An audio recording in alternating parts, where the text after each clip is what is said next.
है जब इंसान देखता है कि पिछले 3-3 साल से 4-4 साल से बच्चे बेरोजगार घरों में बैठे हैं, लड़कियों की शादियां नहीं हो रही है, लड़कों को कोई लड़की नहीं दे रहा, वो इसलिए क्योंकि वो अनएम्प्लॉयड है, क्योंकि वो ऐसे होते हैं जिनके पास मुश्किल से 1 या 2 साल होते हैं। तो भाई वो 1 साल में ही अगर वो कोर्ट में प्रोसेस चलता रहेगा, उसके बाद वो बेचारे कहां जाएंगे? जानबूझ के डेलिबरेटली ये कहते हैं कि मुझे इन रिक्रूटमेंट्स को, मुझे फाइनेंस अकाउंट असिस्टेंट की पोस्टों के भाई साहब, अगर आप जानबूझ के डेलिबरेटली ये कहते हैं कि मुझे इन रिक्रूटमेंट्स को, मुझे फाइनेंस अकाउंट असिस्टेंट की पोस्टों के रिगार्डिंग कुछ भी मुझे इश्यू है, मुझे पर्सनल इश्यू है। दोस्तों वेलकम है आपका आज के इस हमारे एपिसोड में। और आज का ये एपिसोड काफी ज्यादा इंपॉर्टेंट होने जा रहा है क्योंकि आज हम जेकेएसएसबी फाइनेंस अकाउंट्स असिस्टेंट की स्ट्रेटेजी के बारे में डिस्कस करने जा रहे हैं। देखिए ये स्ट्रेटेजी इंपॉर्टेंट क्यों है और आप मुझे क्यों देखें, मुझे क्यों फॉलो करें। वो इसलिए क्योंकि मैं अब आपके सामने आने का मकसद क्या है। दोस्तों वेलकम है आपका आज के इस एपिसोड में। और आज का ये एपिसोड काफी ज्यादा इंपॉर्टेंट होने जा रहा है क्योंकि आज हम जेकेएसएसबी फाइनेंस अकाउंट्स असिस्टेंट की जो स्ट्रेटजी है, जो तरीका है, बेसिकली अगर हम आसान लफ्जों में बताएं तो किस तरह से आपको ये तैयारी करनी चाहिए। अगर आप बिगिनर हैं तो आपको कैसे चलना चाहिए, अगर आप एक इंटरमीडिएट हैं या रिपीटर हैं तो आपको कैसे इसकी तैयारी करनी चाहिए। देखिए सबसे पहली बात जो मैं आपको बता देना चाहता हूं कि ये जो फाइनेंस अकाउंट्स असिस्टेंट की जो पोस्ट एडवर्टाइज की गई है, 600 नंबर ऑफ वैकेंसीज अभी जेकेएसएसबी ने एडवर्टाइज करी। तो ये 600 वैकेंसीज काफी बड़ा नंबर है अगर देखा जाए तो इसलिए ये एक बहुत ही बड़ी और बहुत ही जबरदस्त अपॉर्चुनिटी आपके सामने आ रही है। मैं यहाँ पे कुछ इंपॉर्टेंट स्ट्रेटेजी, कुछ पॉइंट्स आपके साथ डिस्कस करूंगा। ज्यादा देर ना करते हुए मैं अपनी वीडियो को स्टार्ट करता हूं, लेकिन उससे पहले मैं आपको ये बता देना चाहता हूं कि मैं इस फील्ड में पिछले 7-8 सालों से हूं। खुद का मेरा जो कॉम्पिटिटिव एक्सपीरियंस है वो 7-8 सालों का है। और उसके अलावा अभी हमारा यूट्यूब चैनल है। हमारा यूट्यूब चैनल पिछले 2-3 सालों से चल रहा है। और इसके अलावा मोस्ट इंपॉर्टेंटली मैंने खुद भी जेकेएसएसबी का एक एग्जाम क्वालिफाई किया और उसके through I am into a current job. इसीलिए मैं अपने पर्सनल एक्सपीरियंस के बेसिस पे और टॉपर्स के साथ डिस्कशंस करके, टॉपर्स की मशवरे लेके, टॉपर्स के राय भी लेके, एक तो अपने पॉइंट्स भी कि मेरी क्या स्ट्रेटेजी है पर्सनल, लेकिन इसके अलावा टॉपर्स की क्या स्ट्रेटेजी है, टॉपर्स क्या कहते हैं, वो आज किस तरह से क्या चीजें अप्लाई करते हैं, वो सारी चीजें आज की इस वीडियो में डिस्कस करते हैं। देखो यार ज्यादा टाइम वेस्ट नहीं करूंगा आपका। आपने ऑलरेडी बहुत सारी वीडियोस देखी होंगी, आई एम श्योर बहुत सारे लोगों ने बहुत सारी वीडियोस देखी होंगी। लेकिन मैं वीडियो को स्टार्टिंग में ही आपको ये चीज क्लियर कर देना चाहता हूं कि ये वीडियो फोकस करेगी मेनली उन कैंडिडेट्स के लिए जो पिछले 1 साल से, 2 साल से, 3 साल से या 4 साल, 5 साल, 6 साल से जेकेएसएसबी एग्जाम्स की तैयारी कर रहे हैं, राइट। तो उनके लिए ये काफी ज्यादा इंपॉर्टेंट होने वाला। जो अभी मतलब बिल्कुल इमीडिएट बिगिनर है, उनके लिए ये वीडियो शायद ज्यादा इंपॉर्टेंट नहीं होगा क्योंकि मैं फोकस करूंगा जो रिपीटर्स हैं उनके लिए, ठीक है। जो जिसने अभी स्टार्ट करना है तो मैं उसको एडवाइस करूंगा कि एक भाई होने के नाते आई रिक्वेस्ट यू कि आप इस वीडियो को ना देखें, क्योंकि इसमें मैं स्पेशली इन लोगों को टारगेट करूंगा। और इसके अलावा बिगिनर्स के लिए मैं एक अलग सी वीडियो लाऊंगा, उसमें एक अलग से आपको तरीका बताऊंगा कैसे करना है, क्या करना है, ठीक है ना। इससे पहले कि मैं स्टेप नंबर 1 पे जाऊं और अपनी कार्रवाई को आगे बढ़ाऊं, लेकिन मैं आपको यहाँ पे एक मुद्दा जो है वो आपके सामने लाना जरूरी चाहता हूं। देखो यार हमारे जम्मू एंड कश्मीर यूटी में आए दिन जब भी कोई एडवर्टीजमेंट आती है, जब भी कोई रिक्रूटमेंट आती है, वो रिक्रूटमेंट अभी जेकेएसएसबी को रेफर भी नहीं हुई होती है और उसका कोर्ट केस के बारे में बच्चों के दिमाग में तस्वर और ख्यालात आते हैं कि नहीं अब हम कोर्ट अप्रोच करें, अब हम कोर्ट केस करेंगे, कोर्ट में जाएंगे। देखो हमारी मैं ये नहीं कह रहा कि आप गलत करते हैं कि कोर्ट में जाते हैं, मैं ये बिल्कुल भी नहीं कह रहा, बट ये एक आपका राइट है, कॉन्स्टिट्यूशनल राइट है आपका, आप जा सकते हैं। लेकिन बड़ी अफसोस होता है, बहुत अफसोस होता है जब इंसान देखता है कि पिछले 3-3 साल से, 4-4 साल से बच्चे बेरोजगार घरों में बैठे हैं, लड़कियों की शादियां नहीं हो रही है, लड़कों को कोई लड़की नहीं दे रहा, वो इसलिए क्योंकि वो अनएम्प्लॉयड है, वो क्योंकि वो जॉबलेस है, उसको कोई प्यार से, कोई इज्जत से बात नहीं कर रहा क्योंकि वो जॉबलेस है। एंड द रीजन जो रिक्रूटमेंट आई भाई, वो रिक्रूटमेंट चली जाती है कोर्ट में। तो यहां पे अगर कोई इस तरह का मतलब कोई जानबूझ के ऐसा करना चाहता है, मतलब जानबूझ के अगर कोई ये चाहता है कि कोर्ट में लिया जाए ताकि टाइम वेस्ट कराया जाए या ऐसा कुछ कराया जाए, तो मेरी आपसे रिक्वेस्ट है कि ऐसा ना करें। कैंडिडेट्स का टाइम वेस्ट होता है, जो हार्ड वर्किंग एस्पिरेंट्स होते हैं कुछ ऐसे होते हैं जिनके पास मुश्किल से 1 या 2 साल होते हैं। तो भाई वो 1 साल में ही अगर वो कोर्ट में प्रोसेस चलता रहेगा, उसके बाद वो बेचारे कहाँ जाएंगे? उनसे वो अपॉर्चुनिटी हाथ से चली जाती है। I have seen a lot of girls, I have seen a lot of boys जिन्होंने तैयारी करी, लेकिन उन्हें मिड वे छोड़ दी क्योंकि कोर्ट में केसेस चले गए, रिक्रूटमेंट्स लंबी चली गई। जेकेपीएसआई का आप जानते हैं ऑनगोइंग अभी चल रहा है, नायब तहसीलदार की वैकेंसीज आई, वो चली गई। तो कहने का मतलब यह है कि कोई अगर जानबूझ के कर रहा है, डेलिबरेटली कोई बच्चा अगर ऐसा कर रहा है, तो मेरी रिक्वेस्ट है यार कि प्लीज इस ऐसा ना करें यार। अगर आप एलिजिबल हैं तो यार दे आप भी एग्जाम यार, आप भी दो यार, आप भी अच्छे से मेहनत करो यार, क्या पता आपकी जॉब लग जाए यार। ठीक है, तो रिक्वेस्ट है कि इस तरह से जो है वो हार्ड वर्किंग बच्चों का काफी ज्यादा टाइम जो है वो जाता है, वेस्ट होता है, क्योंकि हमारी जो ऑनरेबल कोर्ट्स है वहां एक प्रोसीजर फॉलो होता है। ये नहीं कि ऐसा नहीं है कि हमारे कोर्ट्स में टाइम कंज्यूम होता है वगैरह वगैरह वगैरह, ऐसा बिल्कुल भी नहीं है। बट वहां पे एक प्रोसीजर फॉलो होता है, स्टेप्स फॉलो होते हैं।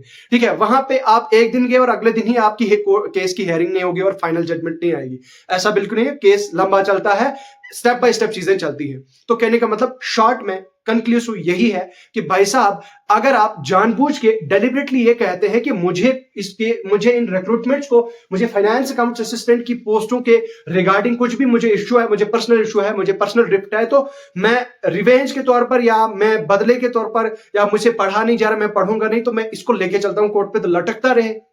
तो रिक्वेस्ट है प्लीज ऐसा ना करें। तो चलिए स्टार्ट करते हैं। खैर थोड़ा सा जज्बाती हो गया मैं, लेकिन क्या करें, जज्बाती होना पड़ता है। बहुत सारे मेरे भाई हैं, बहनें हैं, अनएम्प्लॉयड हैं, उनको देख के बहुत बुरा लगता है, बहुत फील होता है। मेरे खुद के काफी सारे दोस्त हैं, मेरे खुद के काफी सब्सक्राइबर्स हैं इनफैक्ट, जिनके कांटेक्ट में आया, जिनके कांटेक्ट में हूं। तो सबसे पहली बात, आओ डिस्कस करते हैं। देखो यार, अगर आप बिगिनर हो, 1 साल से पढ़ रहे हो, 2 साल से पढ़ रहे हो, 3 साल से पढ़ रहे हो, आपकी जॉब नहीं लग रही, तो आपने सबसे पहला स्टेप क्या करना है? नंबर 1, जो फाइनेंस अकाउंट असिस्टेंट के, अगर आप इफ लिटरली और सीरियस कि आपको ये 600 पोस्टों में से आपने एक पोस्ट इसमें से लेनी है, तो the first step you need to do is कि आप take print out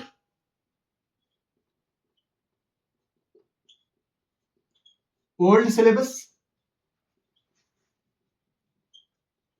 and previous year questions, specially finance account assistant के जो 2 हुए थे 2 times, plus panchayat account assistant का एक पेपर हुआ था। इन 3 पेपर्स का प्रिंट आउट ले। आई रिपीट, प्रिंट आउट ले ओल्ड सिलेबस का। देखो ओल्ड सिलेबस मोर और लेस 90% जेकेएसएसबी 90 to 100 99% ये सेम ही रहने वाला है। There is nothing going to change. So old syllabus ये ऐसा ही रहने वाला है। ये 2 साल या 3 साल की बात है, ये पिछले 7-8 साल पुरानी बात अगर होती तो चेंजिंग करना जरूरी था, बट मुझे नहीं लगता यहाँ पे कोई नीड है, कोई जरूरत है सिलेबस चेंज करने की। So the first thing you did is you took the print out of your syllabus, the syllabus for finance accounts assistant post, and also आपने प्रिंट आउट लिया फाइनेंस अकाउंट असिस्टेंट के जो previous जो 2 बार paper हुए थे। एक तो वो हुआ था जो कैंसिल हुआ था, उसके बाद जो दूसरा हुआ था उसका भी आपने प्रिंट आउट ले लिया, राइट। और पंचायत अकाउंट्स असिस्टेंट पेपर का भी आपने प्रिंट आउट ले लिया। आ जाओ, उसके बाद आपने एनालाइज करना है सिलेबस को। भाई साहब घुस जाओ सिलेबस में। अब आप ये बताओगे कि क्या बता रहे हो, सीरियसली सिलेबस में घुस जाना? यस, सिलेबस को एनालाइज करो।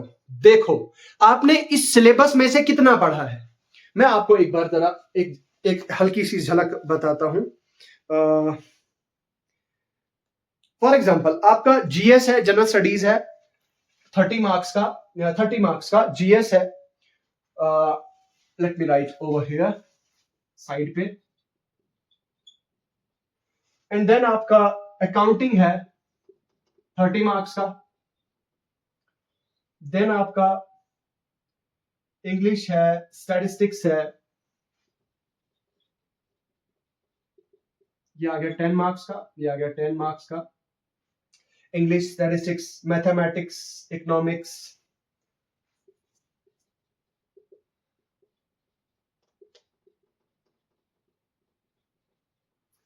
देन आपका इकोनॉमिक्स के बाद आपका जनरल साइंस 10 मार्क्स एंड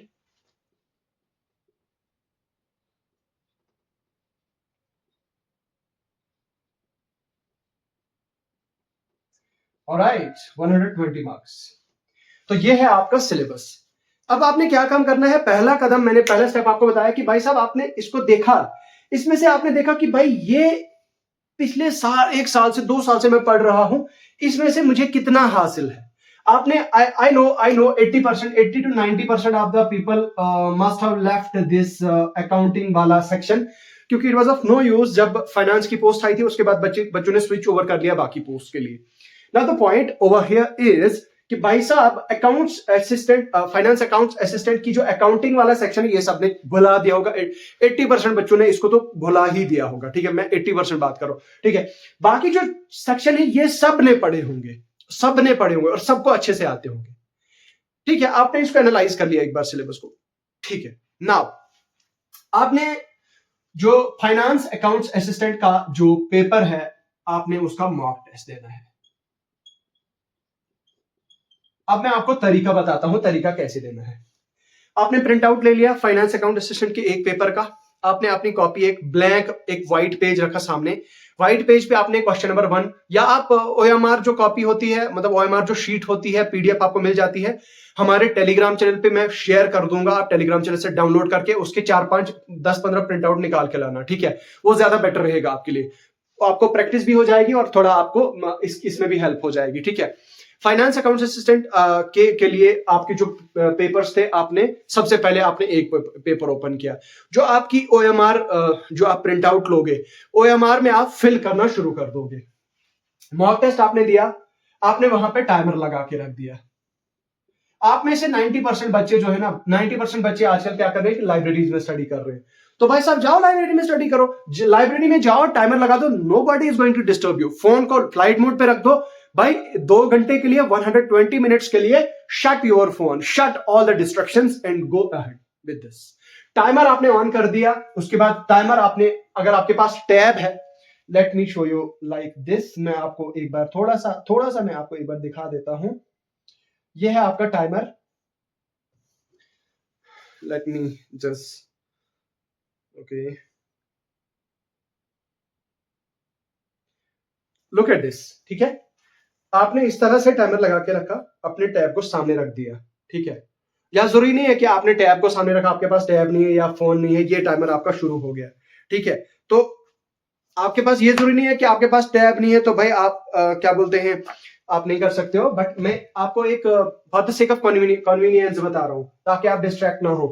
तो आपने टाइमर लगा के रख दिया, या फोन पे टाइमर लगा सकते हो, फोन पे टाइमर लगा दिया और फोन को साइड पे रख दिया, ठीक है, हो गया। उसके बाद आपने क्या काम किया, टाइमर लगा दिया और मॉक टेस्ट देने के बाद आपने इसकी आंसर की निकाली, जो भी वो पेपर था आंसर की, आंसर की से मैच किया, अपना स्कोर देखा कि आपका स्कोर कितना आया आउट ऑफ 120। अब यहां पे ध्यान दो, यहां पे ध्यान दो, 120 में से आपका कितना स्कोर आया आउट ऑफ 120, ये चीज आपने देखी, आपने अपनी कॉपी पे नोट किया। मान लो आपका 80 स्कोर आया out of 120, 80 out of 120, and you will be like कि भाई ये जो 40 मार्क्स मेरे डिडक्ट हुए हैं ये कहां चले गए, कहां डिडक्ट हुए। स्टार्ट एनालाइजिंग पेपर, पेपर को वापस से लो, देखो भाई ये जो 40 मार्क्स हैं ये कहां चले गए। 40 marks is a huge number. और फिर जब आप सेक्शंस को देखोगे, स्टैटिस्टिक्स में से 4 क्वेश्चन गलत हो गए हैं, अकाउंटिंग में से 5 क्वेश्चन गलत हो गए हैं, मैथ्स में से 6 क्वेश्चन गलत हो गए हैं, 10 क्वेश्चन आपके जीएस में से गलत हो गए हैं, जनरल साइंस से आपके 10 क्वेश्चन गलत हो गए हैं, कंप्यूटर में से 4 क्वेश्चन गलत हो गए हैं।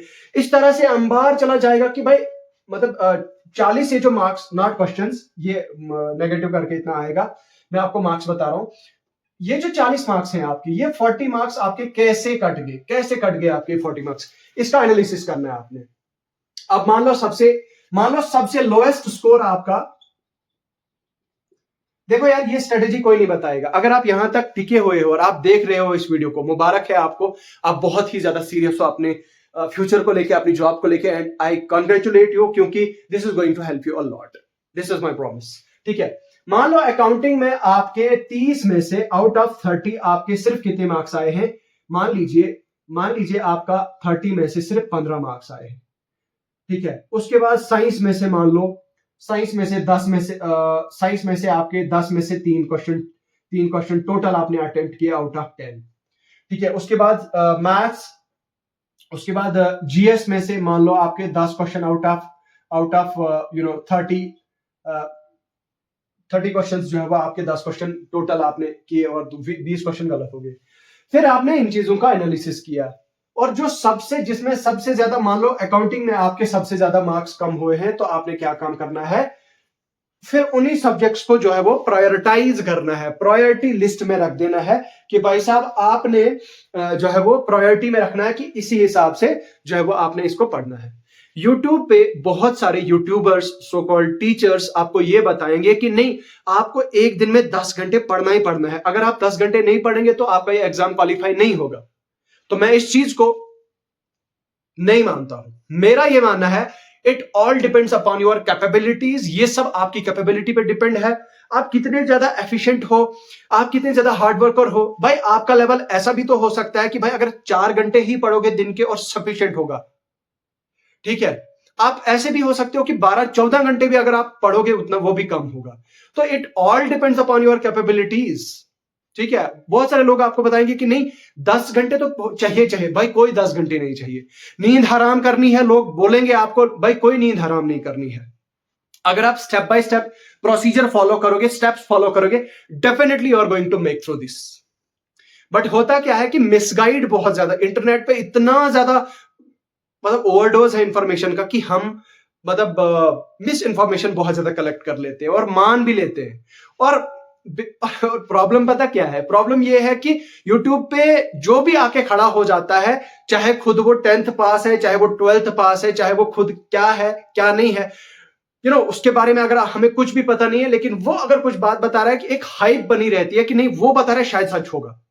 और आई डोंट नो व्हाई ये हमारी मेंटेलिटी क्यों ऐसी डेवलप हुई है कि जब हमें कोई कुछ बताने लगता है, अगर वो झूठ भी हो, बगैर फैक्ट्स के भी हो, तो वो हमें सच मतलब मानने लगते हैं। तो उस चीज का रिसर्च करना काफी ज्यादा जरूरी है। तो ये स्टेप्स आपने करे, आपने इसी तरह से उसके बाद फिर आपने प्रायोरिटाइज करना है अपने सब्जेक्ट्स को, ठीक है। प्रायोरिटाइज क्या करना है, अब आपने स्ट्रेटेजी बना ली। मतलब मैं ये नहीं कहूंगा कि मेरे हिसाब से टाइम टेबल अपना सेट कर लो, टाइम टेबल आपने बनाना है, नहीं, जो आपको मैं कहूंगा वही आपने करना है, बिल्कुल भी नहीं। आपने अपने कंफर्टेबिलिटी के हिसाब से, अपने कंफर्ट के हिसाब से आपने ऐसा करना है कि अपना टाइम टेबल सेट करना है, टाइम टेबल अपनी स्ट्रेटेजाइज करना है सब्जेक्ट्स को। यहां पे देखिए, मान लीजिए, अब मैं आपको कैसे बताता हूं, मैं किसी के साथ वीडियो को कंक्लूड करूंगा, लेकिन कंक्लूड करने से पहले आपसे रिक्वेस्ट है कि हमारी मोबाइल एप्लीकेशन पे द एग्जाम काउंसलर पे बहुत सारा स्टडी मटेरियल फ्री आपको मिलेगा। फ्री मॉक टेस्ट भी मिलेंगे, पेड भी मिलेंगे। तो आप फ्री मॉक टेस्ट, अगर आप पेड ना लेना चाहें तो आप पेड का भी मतलब अगर आप पेड ना लेना चाहें तो फ्री का भी आप फायदा ले सकते हैं, आप हमारी टेलीग्राम चैनल ऐप पे। तो टेलीग्राम चैनल को आप ज्वाइन करें, टेलीग्राम चैनल का आपको लिंक वीडियो के डिस्क्रिप्शन में मिल जाएगा। उसके बाद अब आते हैं अकाउंटिंग पे। अकाउंटिंग पे मान लो आपने कितने 3 आवर्स दे दिए, ठीक है। उसके बाद इंग्लिश है आपकी, इंग्लिश पे आपने 2 घंटे दे, माफ कीजिएगा। तो मैं ये चीज बता रहा था कि आप अकाउंटिंग को 3 घंटे दे दीजिए। लेट अस सपोज एक आइडियल रूटीन अगर आपके पास कितनी है, आपके पास दिन में 10 घंटे हैं फॉर एग्जांपल। अब आप मुझे ये नहीं बताने लग जाना कि सर आप तो बता रहे थे, this is just an example. मैं आपको एग्जाम्पल के तौर पे बता रहा हूं किस तरह से आपने अपने टाइम को फिक्स करना है, शेड्यूल बनाना है। मान लीजिए 10 घंटे हैं और कंपोनेंट्स कितने हैं आपके पास, यहाँ पे देखिए 1 2 3 4 5 6 7 8, 8 कंपोनेंट है आपके। 8 कंपोनेंट में से मान लीजिए आपके ऑब्वियस सी बात है तीन ऐसे कंपोनेंट होंगे जो आपके काफी ज्यादा वीक होंगे, और टॉप 3 कंपोनेंट्स जिनमें आपका काफी कम स्कोर आया होगा, तो उनको आपने सबसे ज्यादा टाइम देना है। फॉर एग्जांपल अगर मैं बात करूं, अकाउंटिंग है आपका, अकाउंटिंग में आपने मान लीजिए 3 घंटे दे देने हैं, ठीक है। उसके बाद आ गया आपका जीएस ओवरऑल जीएस में आपने 2 घंटे दे दिए, हो गए 5 घंटे, ठीक है। उसके बाद अब इंग्लिश तो मैं एक्सपेक्ट करता हूं कि इंग्लिश तो आप उस लेवल की आपकी तैयारी होगी, आपने ग्रामर पढ़ा होगा, तो इंग्लिश आपके 1 आवर में हो जाएगा।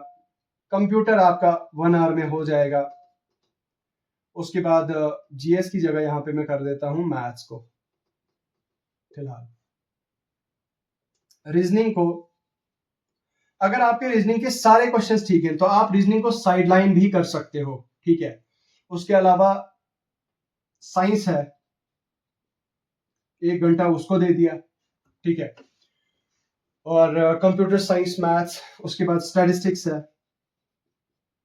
इसको आपने 1 घंटा दे दिया। कितने हो गए? 3 2 5 6 7 8 9, तो 9 घंटे ये हो गए आपके, ठीक है। तो अब ऐसा नहीं है कि आप इसी को लेके चलो, आपने ये चीज देखनी है कि भाई मेरा स्ट्रांग क्या है और मेरा वीक क्या है।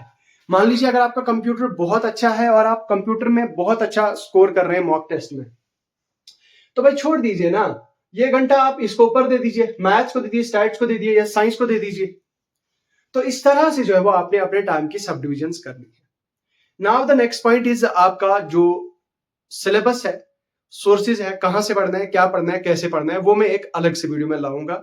इस वीडियो में पॉसिबल तो नहीं है क्योंकि 18-19 मिनट काफी ज्यादा 20 मिनट तो मुझे लगता हो चुके होंगे, 20 मिनट से ज्यादा। तो it is not I mean worth watching. इसके बाद फिर सोर्सेज अलग से डिस्कस करेंगे इंशाल्लाह। तो बाकी मेरी आपसे यही रिक्वेस्ट है कि आप हमारी इस वीडियो को लाइक करें, जरूर लाइक करें, एक लाइक करके जाएं, कमेंट करें और इस वीडियो को ज्यादा से ज्यादा अपने दोस्तों के साथ शेयर करें, अपने व्हाट्सएप ग्रुप्स में, अपनी स्टोरीज पे शेयर करें, अपने सोशल मीडिया हैंडल्स पे शेयर करें, ठीक है। तो चलिए, आपकी क्या राय है कमेंट सेक्शन में लिख के जरूर बताएं। तो इन्हीं अल्फाज के साथ मैं रुखसत होना चाहूंगा, मुझे दीजिए अभी के लिए फिलहाल इजाजत।